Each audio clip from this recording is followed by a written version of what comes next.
не морочим тетю. А теперь продолжаем как в оперете.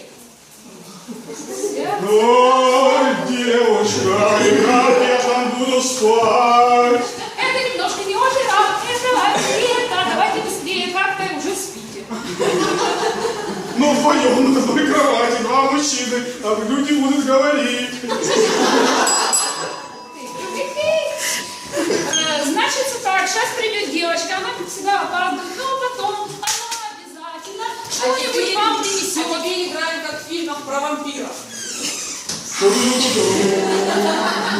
будем спать. Идем к администрацию. Идем. Здравствуй, дорогая. Нам не хватало свежей крови переселенцев.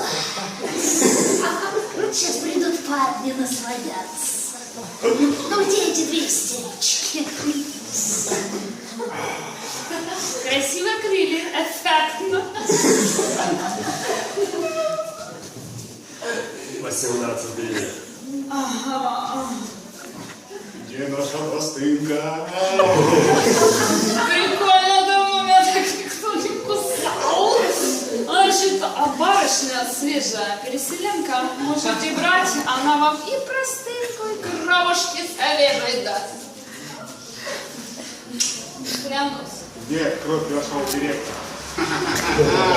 Директор очень занят.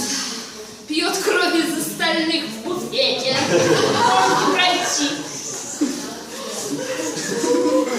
Я не понимаю, дорогая, что ржем? Идем